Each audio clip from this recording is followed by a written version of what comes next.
Et bien voilà, c'est reparti. Aujourd'hui, on vous retrouve pour une nouvelle vidéo nutrition. Aujourd'hui, on vous fait une spéciale lunchbox. Vous le savez, souvent pour déjeuner, c'est un peu compliqué. On sait jamais quoi se préparer, on a la flemme, on irait plus facilement manger avec les collègues en bas ou simplement on sait pas quoi faire. En effet, du coup, aujourd'hui, on va vous proposer une lunchbox équilibrée, rapide à préparer et surtout le gros avantage, c'est que vous pouvez les congeler. Donc du coup, vous doublez les quantités et vous sortez les recettes au fur et à mesure. On va donc vous réaliser un plat.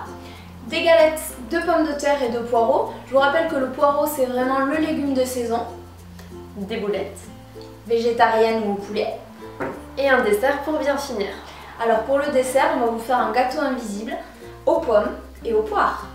Avec très peu de sucre, très peu de beurre. Ça vous permet de changer un petit peu de l'éternel yaourt ou compote qu'on amène au bureau en permanence.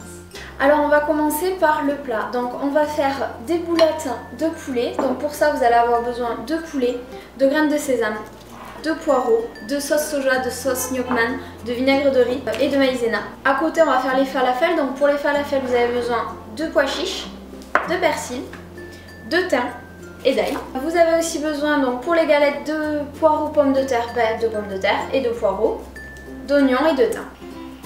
On ajoute tous les ingrédients dans un mixeur et on n'oublie pas les flocons d'avoine.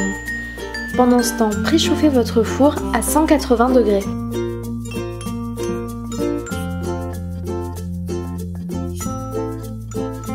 On mixe le tout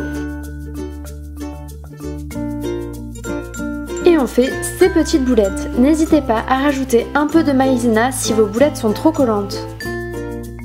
Une fois vos boulettes réalisées et un peu enrobées de farine, n'hésitez pas à les mettre 5 minutes à 180 degrés dans votre four pour les dessécher un peu.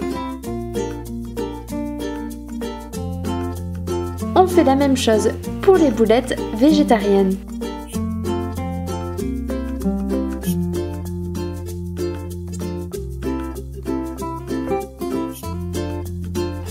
Une fois vos boulettes passées au four, vous pouvez alors les passer à la poêle quelques minutes avec une cuillère de vinaigre de riz et une cuillère à soupe de soja sucré. Pour la petite touche finale, on rajoute des graines de sésame. Alors là, ce qu'on va faire, c'est faire revenir le poireau à la poêle et râper les pommes de terre.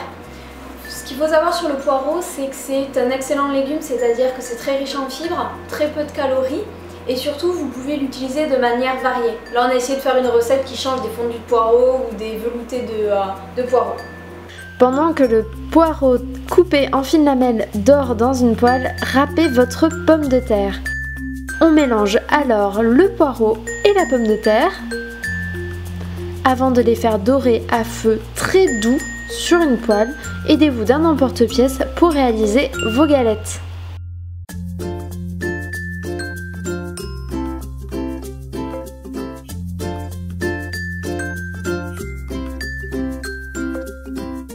Donc maintenant on va passer à la réalisation du gâteau invisible. Pour ça vous avez besoin de 3 grosses poires ou 4 petites, 3 grosses pommes ou 4 petites, du lait, 2 œufs, de la farine, du sucre, un tout petit peu de beurre et de la levure.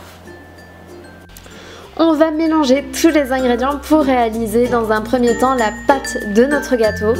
Retrouvez toutes les informations et toutes les quantités grâce à l'article du blog Bonjour Darling. Le lien sera dans la description de cette vidéo.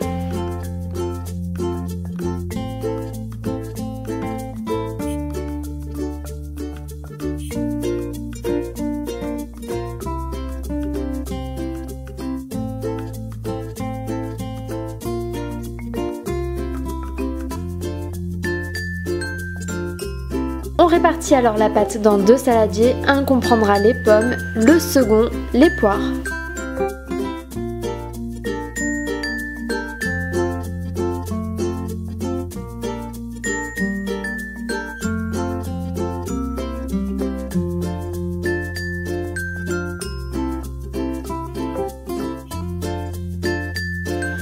On coupe alors la pomme en très fines tranches grâce à une mandoline ou avec un couteau et bien sûr on fait attention à ses doigts.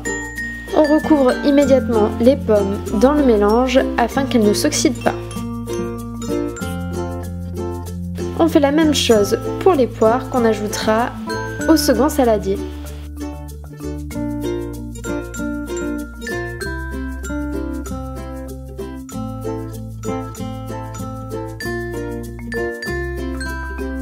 On ajoute alors les pommes à notre moule.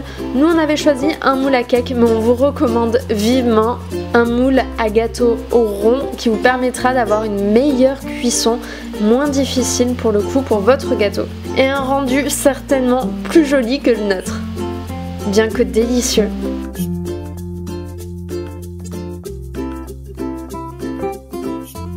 Et voilà, votre déjeuner est prêt à être emporté. Voilà, on espère que cette nouvelle vidéo nutrition vous a plu et qu'elle vous donnera plein d'idées pour vos pauses déjeuner. Et surtout, que ça vous évite d'aller chercher des petits sandwichs à la pause déjeuner avec des muffins. En tout cas, n'hésitez pas à nous laisser plein de commentaires, des pouces pour nous dire que vous avez adoré cette vidéo et à vous abonner à la chaîne. Et nous, on vous donne rendez-vous dans un mois. Ciao ciao! Coucou!